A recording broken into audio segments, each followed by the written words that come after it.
I'm shocked that people are not panicked about what this disease is going to do to the country or to their families. It's going to sink the healthcare economy and in turn sink the national economy. He's just like, who am I? I don't understand. It will take us down. This disease will take us down. We have a chance to avoid that. But to do so, we have to fund the research to find the cure. Why Every Minute Counts. This live broadcast and live stream of Insights on PBS Hawaii start now.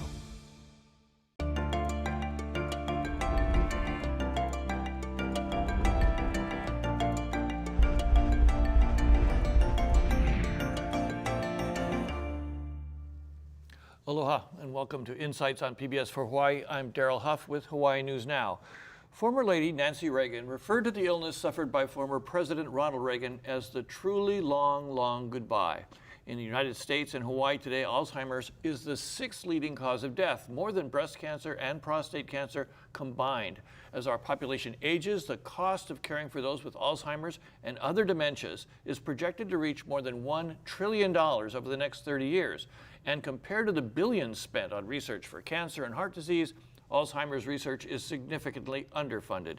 Tonight, Insights on PBS Hawaii explores why every minute counts in finding a cure for Alzheimer's.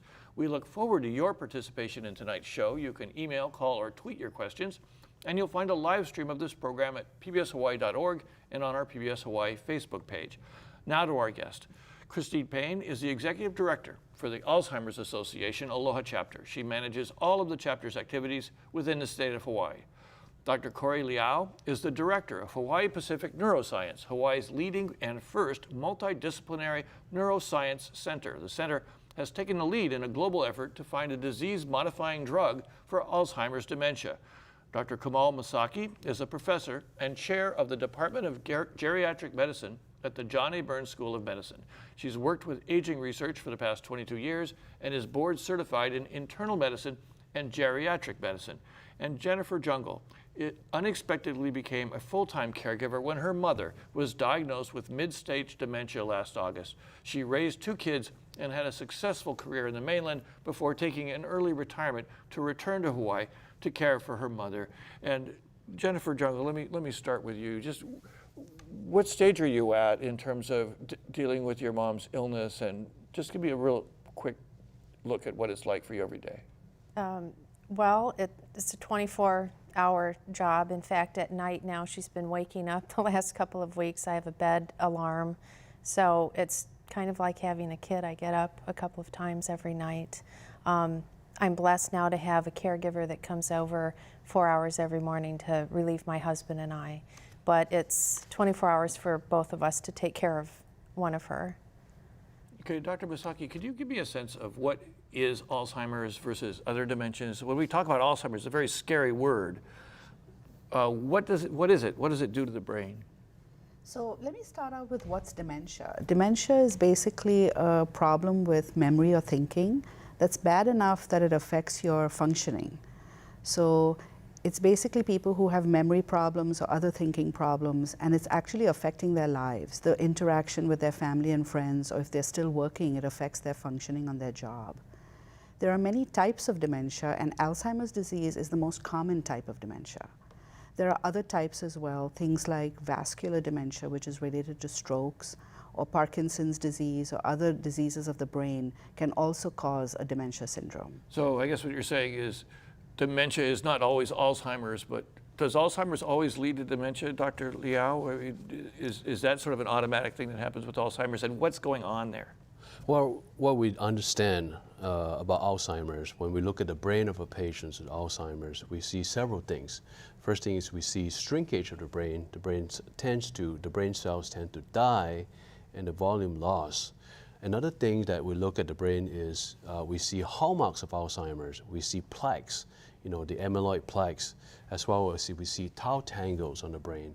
So there are several things that we see happening in the brain, both at the macroscopic and also microscopic levels. Christine Payne with the Alzheimer's Association, is this something that's predictable, or is it something that you can spot early, or is it really a challenge to see this developing in people? How do we know if we're likely to get it? Well, I think there's a number of different signs that you can look for, and we have know the 10 warning signs that's available on our website that can give your viewers more information about the different signs. But definitely, I think when it comes to impacting daily life is when you realize, okay, I need to go in and see a physician to get a diagnosis, because there's a lot of things that also mimic dementia but aren't necessarily a form of dementia. Is diagnosis a big issue? I believe it is. And I think that a lot of the families that we see come into the office and will say, you know, my loved one has been on this certain medication, so we assume that they may have dementia, but we've never been given a formal diagnosis, and so we're not quite sure. Or they'll say, well, we've seen some of the warning signs that you talk about, but we don't have a diagnosis, and so how can we go about and get one? You know, Jennifer Drungo, with your mom, how did, you know, she, as I understand, she has a vascular dementia. How did it come on? Was there a stroke and then it happened, or was it different from that? How did you realize what was going on? I knew for about a year and a half I had been trying to fax communication with her primary care doctor because my mom would not sign HIPAA forms. She was very independent. Things like she had lost 15 pounds within a year. My brother saw her going the wrong way down H3. But my mom driving, insisted, yes, over on the Kaneohe side. So, and then I arrived August 7th for what I thought was a 3-week trip here to take her to a geriatric psychiatrist. She was diagnosed with mid-stage dementia, put on some medication, and I was told she can't live alone. And then I didn't know what to do. So I convinced her to come back to Chicago with me, but I contacted the Alzheimer's Association, both their hotline, which is wonderful, and the local contacts. And that's where I learned really she needed to be tested. And ironically, we went to Hawaii Pacific Neuroscience, and that's where she got tested. And I know she's got vascular dementia. I know it's far progressed. And so it's really helped me put some framework around understanding this. Let me understand the progression, and either of the doctors, the progression, is it the same with most people? Is it different for vascular dementia or Alzheimer's? And is the deterioration predictable? It's not totally predictable. We do see some patterns though. In general, Alzheimer's disease tends to be a very slow progression. Vascular dementia tends to progress a little bit faster than that, but even within Alzheimer's disease, you can have a completely unpredictable progression. So some people can have it and live with it for 20, even 25 years or more, and it progresses extremely slowly. Other people can progress within 2 or 3 or 4 or 5 years. The average between diagnosis and death is about 8 to 10 years for Alzheimer's disease. Wow. Okay, let me take a look at some statistics we have for Hawaii specific. These are pretty striking numbers from what I've seen. I think that we have a graphic that shows something like 27,000, in 2017, 27,000 patients with Alzheimer's. This is people over 65.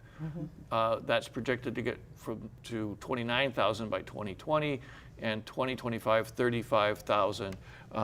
Christine Payne, what do these numbers tell us about what's going to be happening in Hawaii?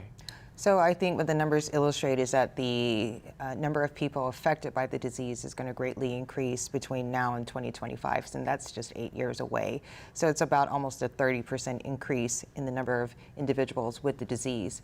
And then when you consider the number of caregivers who are also impacted by the disease, it's basically a public health epidemic. Yeah, we're going to go into caregivers in just a moment. Dr. Liao, a quick question is, with the ethnic groups in Hawaii, and I know you study different ethnicities, is there a difference between ethnic groups? Is there one ethnic group that's more likely to have dementia than another? Well, we know that the Asian population tends to have a little higher incidence of vascular dementia because of the high incidence of hypertension. The Caucasian population tends to lean towards Alzheimer's, you know, so obviously Hawaii, we have a mixture, you know, so, just to jumping into what Jennifer said, you know, the other important thing is there are different aspects of care that is not just the memory loss, but it's the behavior and all other things, you know. So I think it's really important that she brought up the issue, you know, having different kinds of doctors besides neurologists, you know, bringing in the geriatrician, bringing in a psychologist, and just because this is such a different disease with so many different facets, you know, And Well, a good point, and it's interesting to see specialists saying, got to talk to other specialists too. I think that's unusual. we need all the help.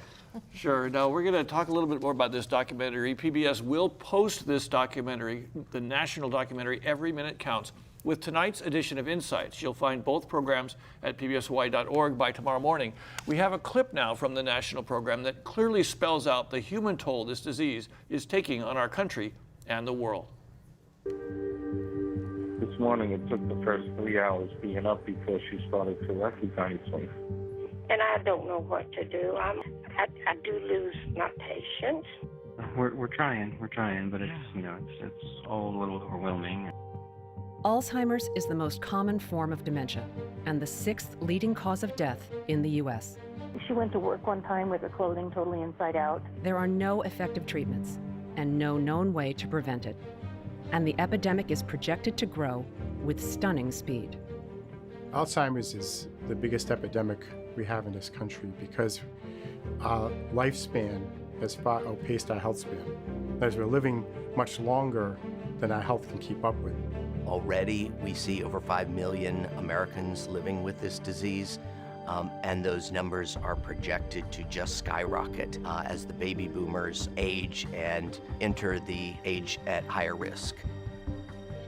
So we're looking at a tsunami of Alzheimer's disease in America.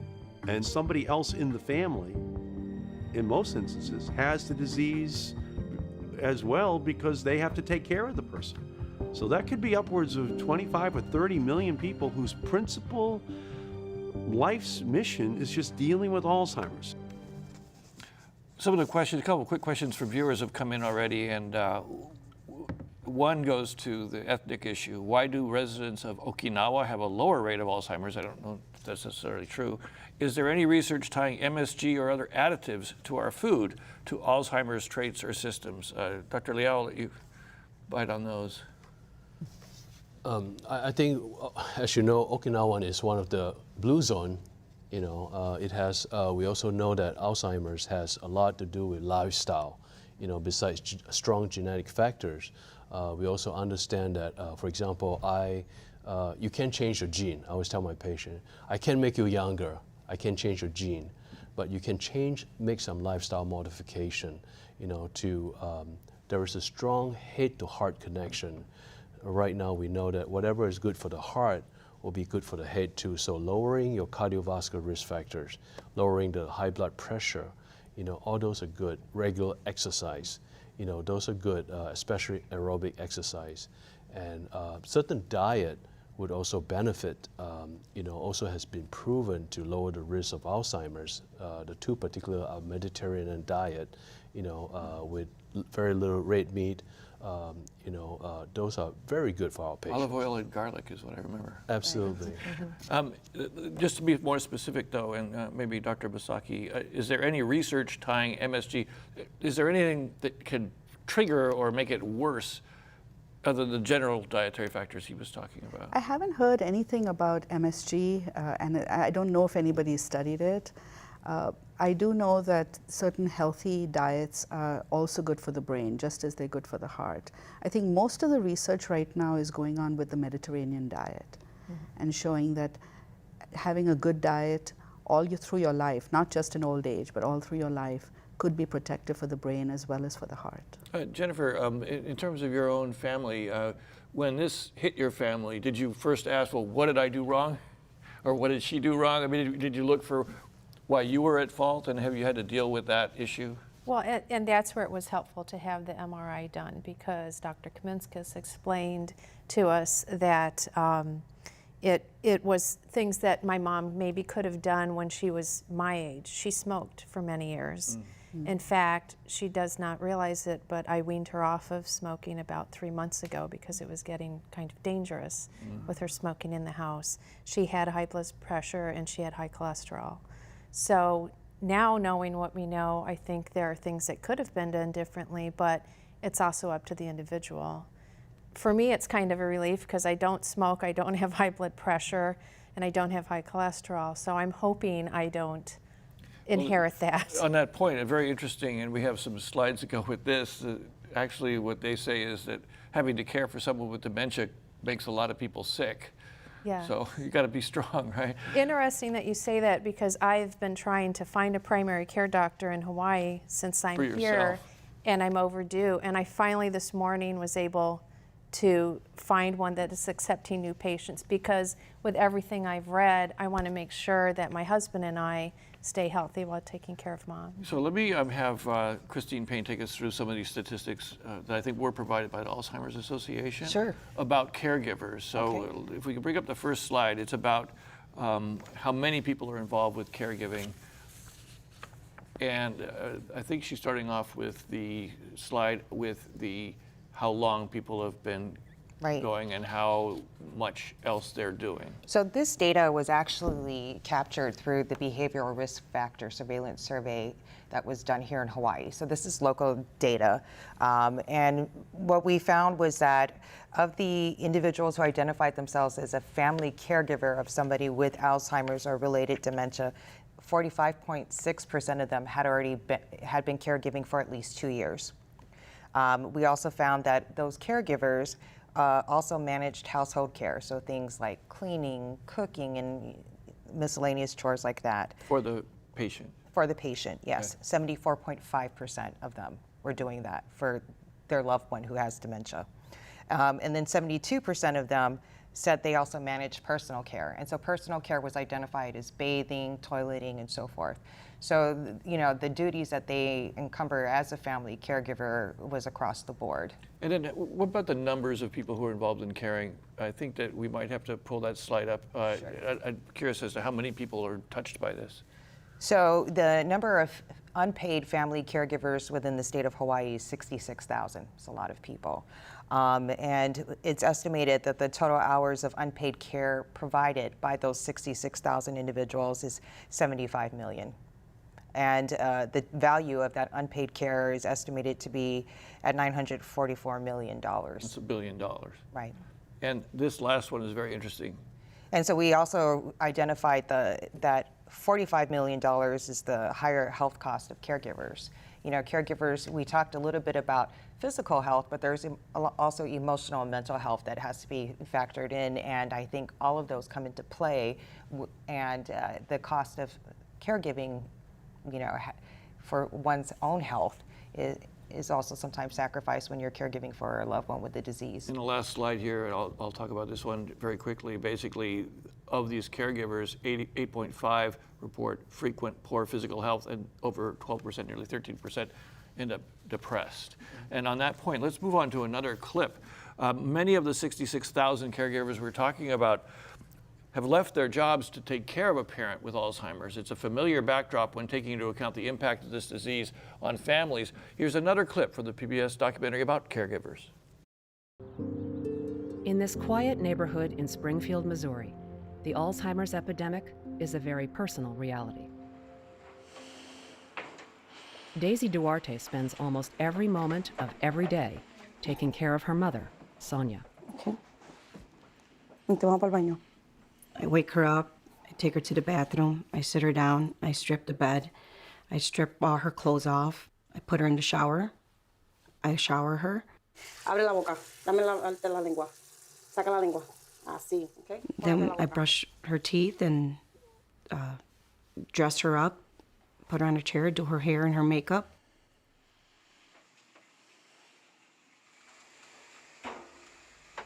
But Alzheimer's it's a horrible waiting game. You know, it hurts to see someone that's been so independent, that's raised 3 kids, just see her deteriorate year after year after year. It's an emotional roller coaster. She's very loving, but she's regressing. No. Mira, esto es para esto. She hasn't said my name in a long time. Most of the time is when I ask her, who am I? She says, Mom. I'm like, I'm not your mom. You're my mom. And then she says, yeah. Jennifer, I know you watched that documentary before. Did that particular piece really resonate with you? Yeah, in fact, I'm trying not to cry right now. I watched it earlier this week. I had watched it a couple of months ago when it was on PBS. And that stage seems so far away at that point. My mom, I don't know if it's because of the vascular dementia, she just seems to be going downhill very quickly. Last year she was able to drive. She shouldn't have been, but she lived independently in a 2-story house. Now I have to take her to the toilet. You know, my husband is home taking care of her right now with a neighbor on call in case she needs to go to the toilet. It's very hard. I don't know what else is there are days, I remember in the fall before my husband was able to join me here, and he would be the only person. I was still able to leave the house then. I had purchased a fall alert pendant. I realized after the automatic thing did not work, and my mom with the dementia didn't realize that, even though I told her to press the button. So I stopped being able to walk up the hill in our neighborhood. But sometimes he was the only person I talked to all day, besides my mom. You did mention earlier that you're looking forward to having you do have a caregiver now who comes in, and how does that work? It's been wonderful. I have to thank my dad many years ago that he purchased long-term care insurance. And we finally met our 100-day elimination period. So what does that mean? It means in order for the policy to kick in and reimburse for your expenses, you have to pay out for 100 days of care. And we're fortunate now because we met the 100 days, and so I have a caregiver come in and it's covered for by long-term care insurance. But I know a lot of people aren't in that position where they can get that kind of relief. Christine Payne, on the subject of services to in-home caregivers, I mean, she has that insurance. Is that a service that's available to many people? Well, I think the thing with long-term care insurance is that you have to get it when you're younger before you get the diagnosis. So a lot of times we have families come to us and it's probably too late.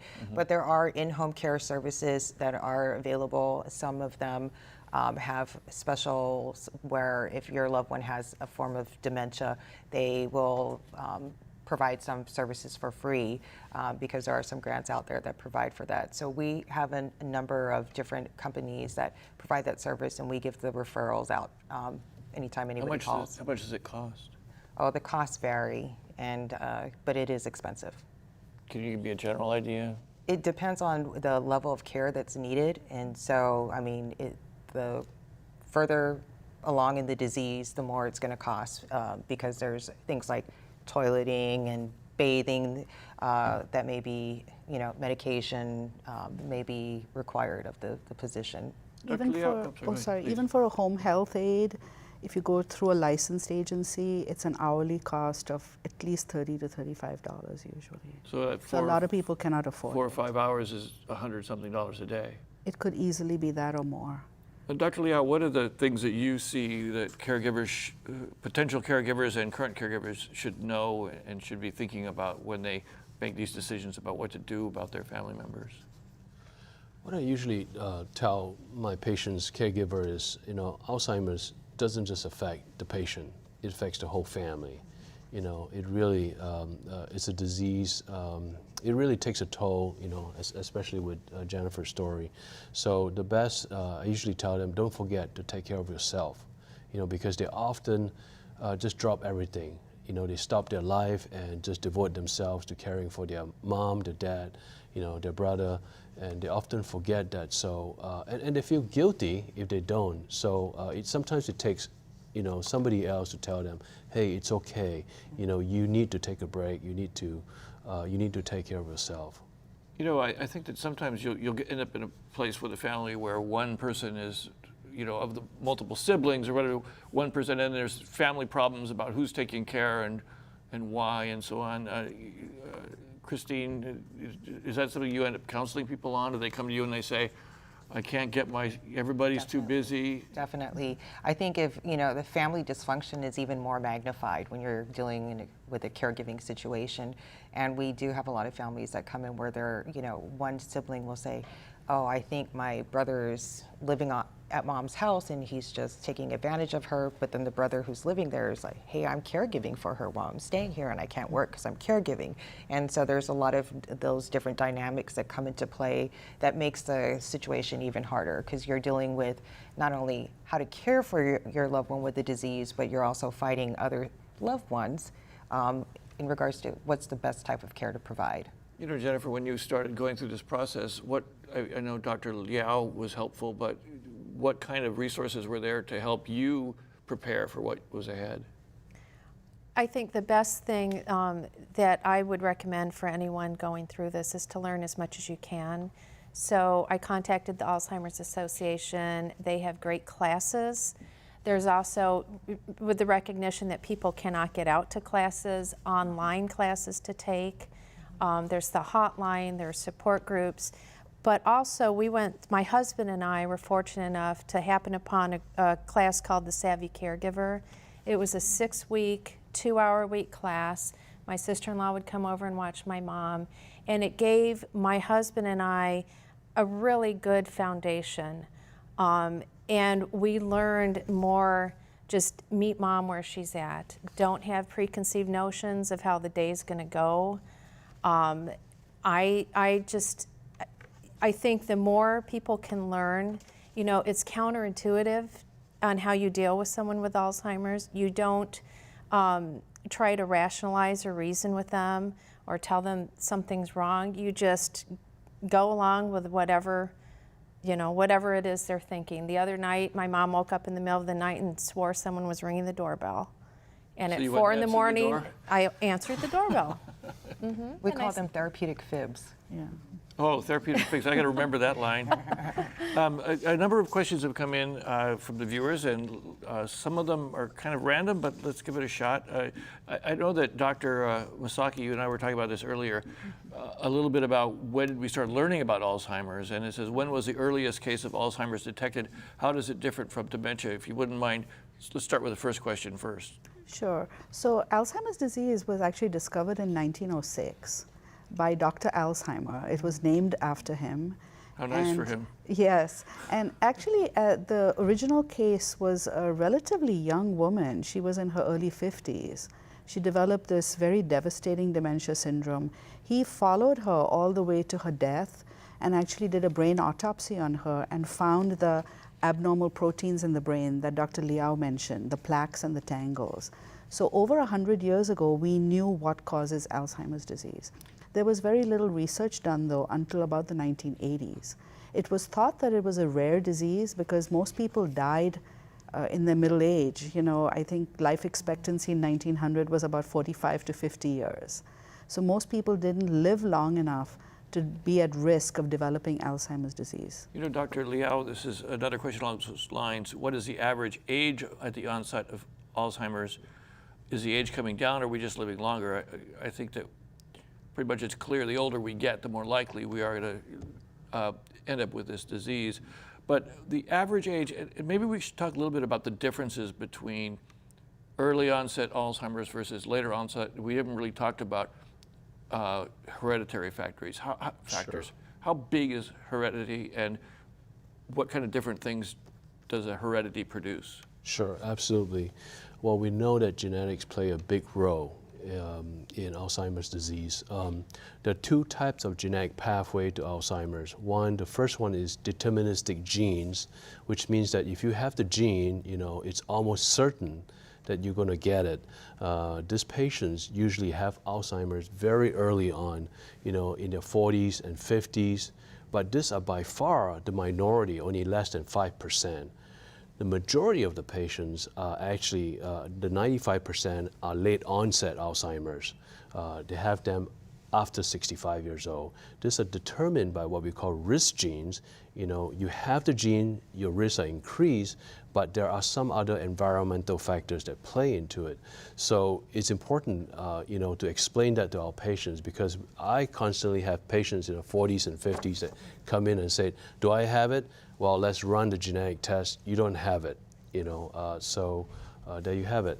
When we talk about something like that, where you might actually know it's coming, or you might have a sense because you have other family members, this question: is there truth to having people with symptoms, or even who are afraid of the disease coming, doing puzzles or brain games to delay symptoms or reverse side effects, or is that just wishful thinking? Is there anything to that? Yeah, so actually there is some research that shows that the more physically, mentally, and socially active you remain, the more likely it is that you'll remain protected from developing Alzheimer's disease. But it's not a panacea.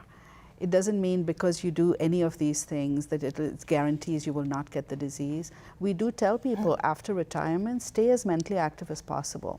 There's a lot of products out there that are being sold as, if you buy this puzzle, you will not get Alzheimer's. I think those are not proven. So I think any type of mental activity, social activity, and physical activity is good for you. I wouldn't recommend one over the other necessarily. I've heard music, though. I mean, music engages a lot of parts of that's just one way of being active and being mentally. Absolutely, yeah. So it's really a matter of capacity, so a person with high capacity to begin with, even some decline, they wouldn't manifest the symptoms so early. So we find that patients who are highly educated, there's a high correlation with, they have a less incidence of Alzheimer's compared to those with lower education. So stay active and stay mentally active. Yeah. Jennifer, last question for you. After all this talk about home caregivers and so on, what would you like to see change that in terms of what you've experienced? You seem like you educated yourself, you worked hard, you were able to change your career, you had a lot of abilities in dealing with this. What are your concerns about other people who are facing the same issue? I think it's difficult if they don't have the resources. I was really fortunate that I was able to leave my house in Chicago and come and stay here indefinitely. I haven't moved here. I have a house that I'm still paying for in Chicago, but I was able to make that change and lose the income from that. And my mom has the long-term care insurance. So I really feel for those people, the caregivers that don't have those resources, and I hope that they have neighbors or friends or family that can help out, because you really do need a break. And there's the Alzheimer's Association. Yep. Let's move on now. Not everyone, as we know, has the option of at-home caregiving. Facilities that specialize in taking care of Alzheimer's patients can start at $5,000 to $6,000 a month. And there are other reasons why family members struggle with the decision to admit a loved one to an Alzheimer's care facility. I was absolutely dumbfounded. It's a loved one. I mean, it's my mom. No cost should be too high, but it's like, holy crap. We have an all-inclusive price so that whatever we have to do to take care of her, as someone that's involved in admissions, it's very hard for me because I know the agony that the families go through. How do they come up with $4,000, $5,000, $6,000 a month? Meanwhile, the family is also putting kids through college and looking at their own retirement. So it's just this horrible the cost is just a horrible vicious cycle that it's heartbreaking in some ways. Look, we're privileged to take care of your mom. But for Rick, the heartbreak is about more than the cost. Right, and we'll take care of it. I know. We'll take care of it. I feel a little guilty because this was one of the things my dad did not want to happen. He asked me, I don't know how many times when he was passing that, can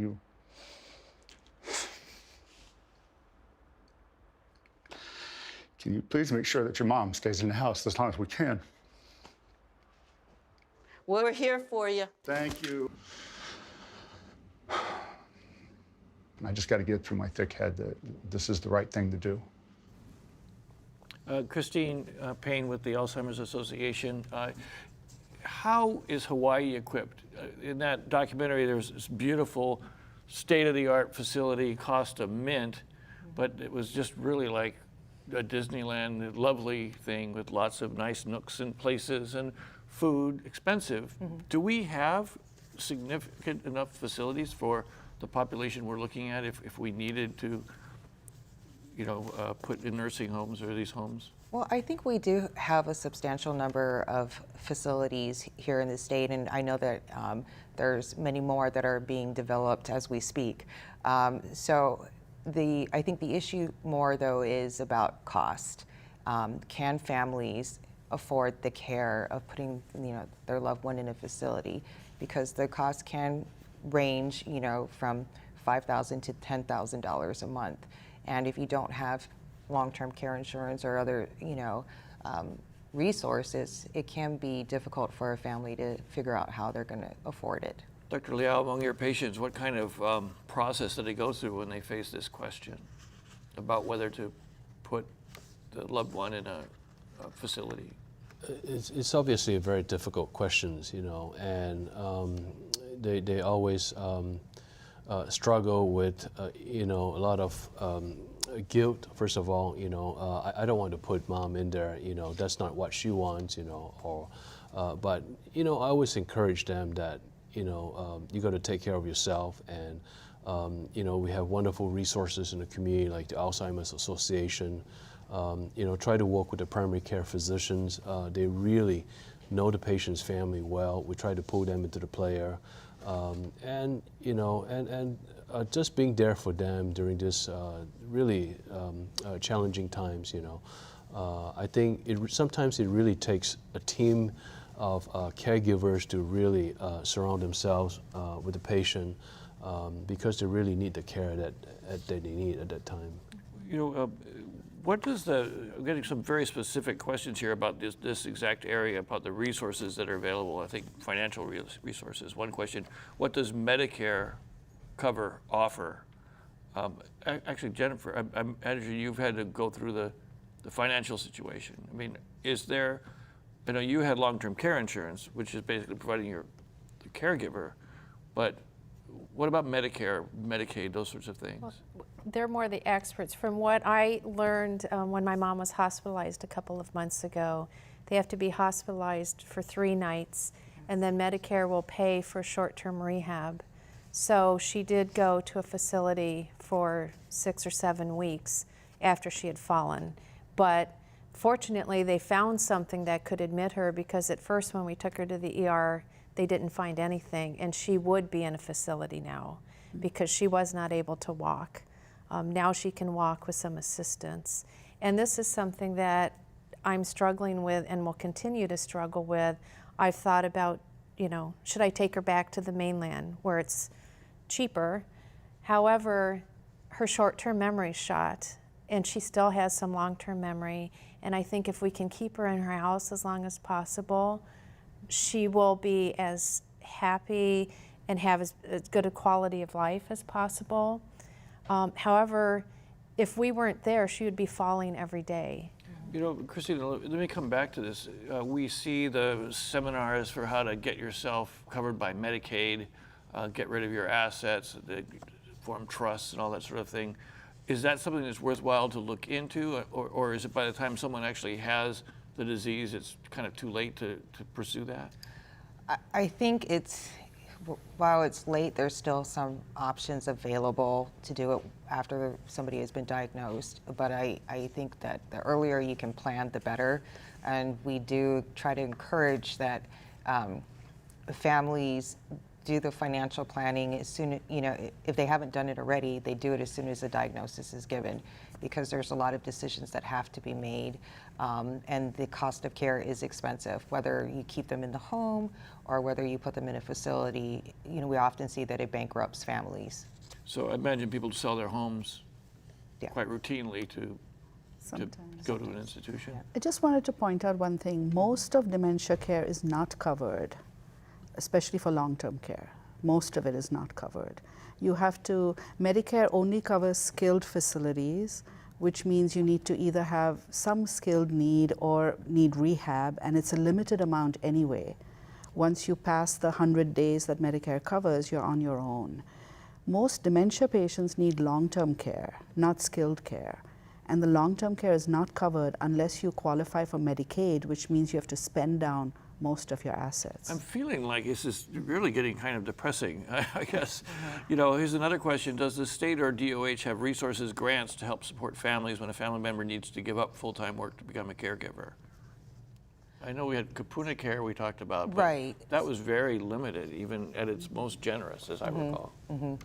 And there is a bill that just was passed, the Kapuna Care, that does a lot for some money, but in order to be a recipient of it, when the program does roll out, you have to, the family caregiver has to maintain employment. The whole purpose is so that they can keep their jobs. So if it was in a caregiving situation where you're not working, that's not going to be applicable to you. There are some resources, and that's why I always say contact the Alzheimer's Association or, you know, the ADRCs within each of the counties within the state, because ADRC is Aging Disability Resource Centers. Centers. Those are county agencies. Those are county agencies. I always say that those agencies, along with the Alzheimer's Association, we have a better sense of what resources are available, and we can direct the families to them.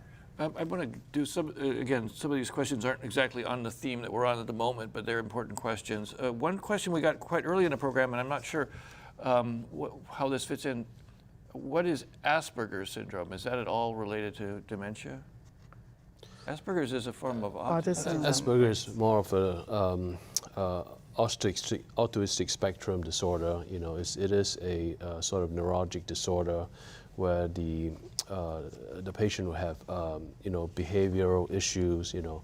So it's not really related to no, it's Alzheimer's not. and dementia. Okay, I'll move along from there then. Is it true that turmeric? Turmeric. Turmeric? Sorry, I don't spend a lot of time on herb shots. What is it true it's known to prevent Alzheimer's? There's really no specific data that shows that. There are some hints because in some ethnic groups that consume a lot of it, there may be slightly lower rates of it. So I think it's an area that's being studied, but there's no conclusive evidence yet. It's another one of those things where there's so many factors in both environmental, cultural, and dietary. That's right. Okay. Okay, here's a fun one, I guess. How will the proposed Trump Care healthcare bill impact research and the treatment of the disease? And let's just broaden that out a little bit because it's probably not going to come out the way it's proposed now. What are the fears of the folks in your community about the future of the ability to care for this, given the attitude of the government as it's being expressed today? Anybody want to take that? Everybody's trying to go. You first. Well, one of the things that Alzheimer's Association does on a national level is we advocate in behalf of more funding for research. And so we were recently excited about the NIH budget, which was going to have an increase in funding towards research for a cure. And we hope that with the changes that will be going through, it will not impact the research funding. Because honestly, in order for us to really deal with this epidemic, we need to find the cure. And that's really where I think the dollars need to be spent. If we don't find a cure, I mean, we're the sixth leading killer in the nation right now. We're just going to increase as the number of people affected continue to increase. You know, Dr. Liao is involved in that. And one thing I'd like to throw at you, though, right before I give you that question. This is a caller who says, we're wondering if this is just a creation of psychiatrists. We are just talking, or are we just talking about natural aging? Absolutely not, because there is a definitely difference between normal aging, which is speed of processing of the information, as opposed to a patient's Alzheimer's, where there is the signals between the brain cells are not getting to each other. You know, so talking about funding, you know, everything that we have, all the approved treatment that we have right now, are just masking the symptoms. You know, 5 medications, so they are not addressing the underlying cause. You know, like Christine said, our best hope really for this disease is to fund the quest for a cure. You know, currently we're excited that there are some very good science, very good research going on, and some of the research is directed towards disease modifying, addressing, breaking down some of the compounds that clumps so that the amyloid doesn't clump together to become the plaque. you know, and then some of the medications are also to inhibits the enzymes that break down the building blocks of the beta amyloid, which is the amyloid precursor protein. These are the exciting clinical trials that are potentially disease modifying. So I'm really excited about some of the activities, and I think this is where our best hope is to in battling this disease. You know, speaking of hope, we have one more clip that's based on the fact that if we look ahead 10 years or 20 years, if we still don't have a cure or proven preventive for Alzheimer's, what impact will this disease have on everyone? Here's another clip that after which I will ask for you guys' reactions. Lately, she's been looking in the mirror at herself, trying to recognize herself, I think.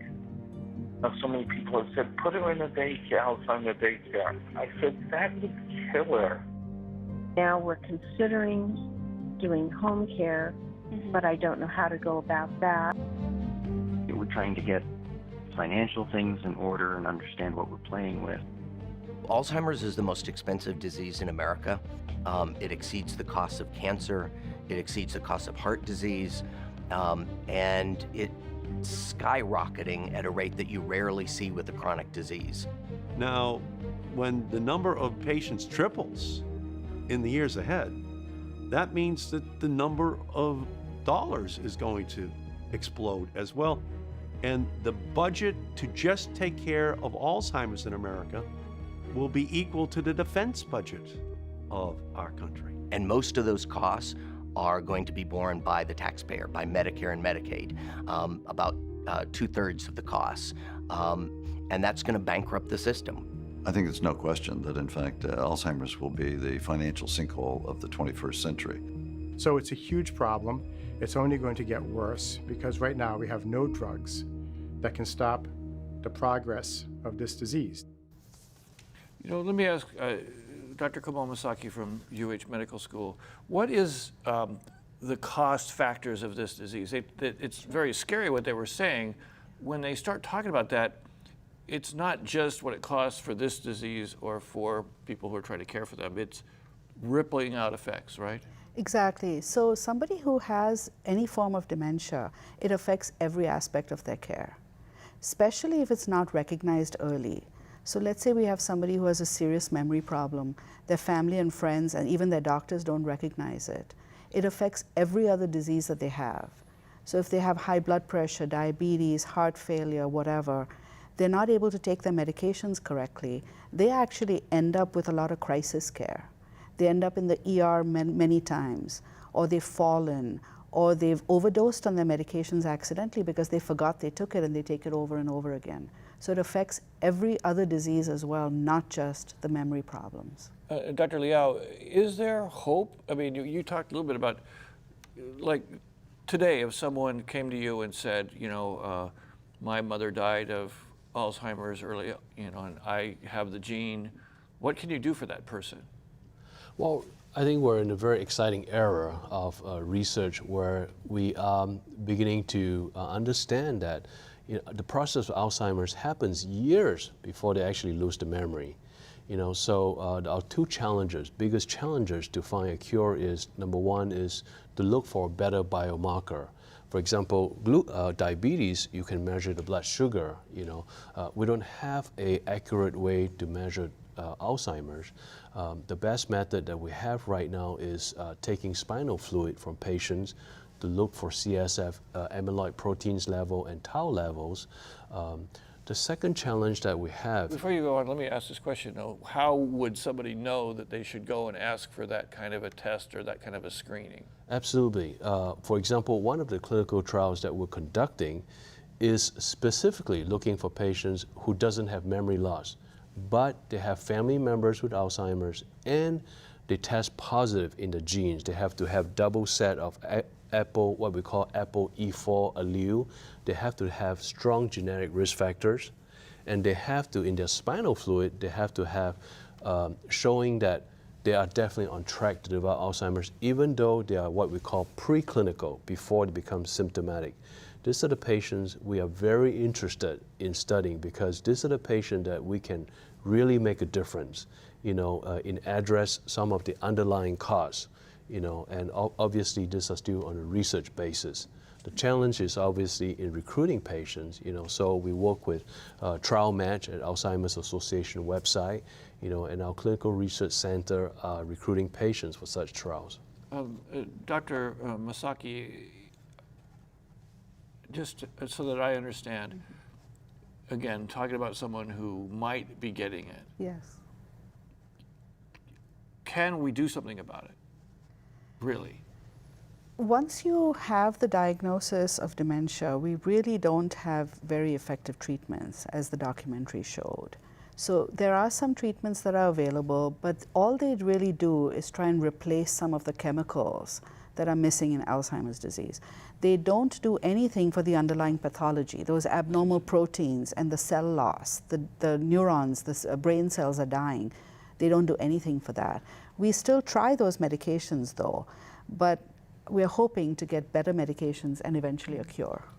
Jennifer Jungle, with your mom, your family, there was a note of very great appreciation for you being on this program, and I do appreciate it. A caregiver writes in, I found routine helps and a positive activity like music helps my loved one. What kind of things have you done and found that have helped maybe both of you? We started playing games after dinner, so that is a routine. We never did that before. My mom, I think I previously mentioned she had lost 15 pounds. Since I've been here last August, she's gained over 20 pounds. She enjoys eating, and so I cook things. I try to involve her with the cooking. We learned about this contented involvement in one of the classes that we took. So I try not to overwhelm her, but I give her a step or two to keep her involved with the cooking. She can't stand anymore, so now she does it at the kitchen table. If it's too much, then, I stop. But I try to keep her involved as much as possible.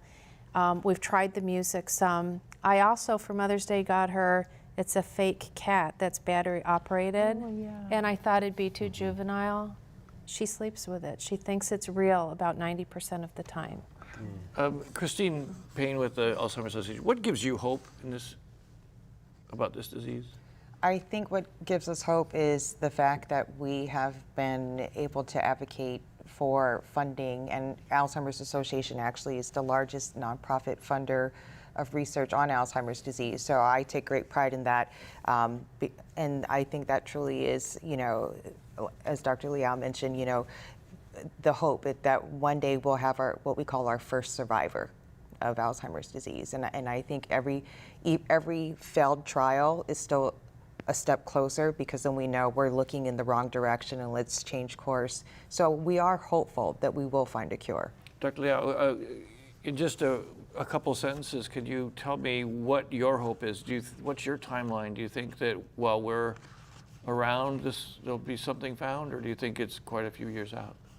I think we're at least, I would say at least probably about 10 years away. There are many exciting research going on, but I think we're on the brink of some very exciting research, but we really need patients and volunteers to really help us to understand. And what really inspired me are the patients and the caregiver. They inspire us to do this and to be better researchers and physicians. And Dr. Masaki, a last thought in about a sentence. I feel the same way. The caregivers really put themselves out, and it is the hardest job in the world. I have so much respect for all the caregivers who do such a wonderful job. You need a lot of patience, and we really appreciate what you do. And we really appreciate you being here, and all of you. Thank you so much. Mahalo to all of you and all of our audience for joining us tonight. And we'd like to thank our guests, Christine Payne from the Alzheimer's Association Aloha Chapter, Dr. Kamal Masaki, Department of Geriatric Medicine at the John A. Burns School of Medicine, Dr. Corey Liao from Hawaii Pacific Neuroscience Center, and caregiver Jennifer Jungle. Thank you. Next week on Insights, join us at a special 8:30 time following the broadcast premiere of Ku Kanaka, Stand Tall, from filmmaker Marlene Booth. Kanalu Young was just 15 years old when in a split second he became a quadriplegic. The accident left him bitter and angry with little hope for his future. This took place in the 1970s when the Hawaiian Renaissance was taking root. Filmmaker Marlene Booth said it was as though what had been a Hawaiian renaissance on a statewide scale became Kanalu's renaissance. Following the premiere of Kukanaka, we have a special insights with guests who also survived personal tragedy and discovered a new passion in their lives. We will now leave you with a clip from Kukanaka. Stand tall. I'm Daryl Huff from Insights on PBS Hawaii. Ahui ho.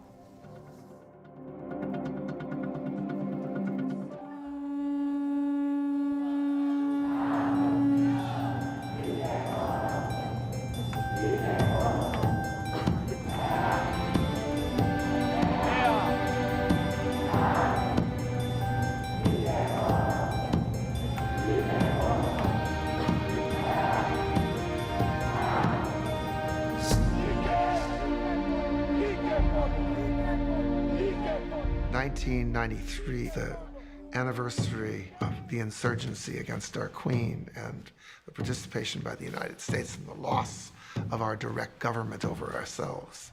Kanalu is right there on that front line, exactly where he belonged, right there near the center of the picture, in front of television cameras, in front of thousands and thousands of people.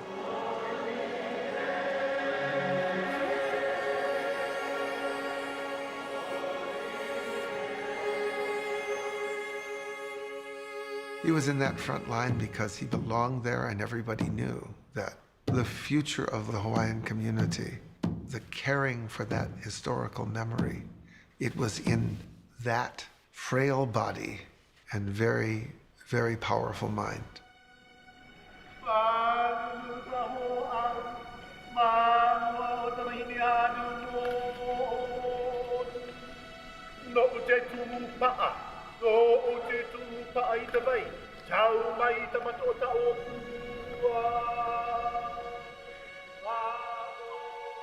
And I do believe that in his heart, Kanalu saw his own life and the life of our people as mirror images of each other.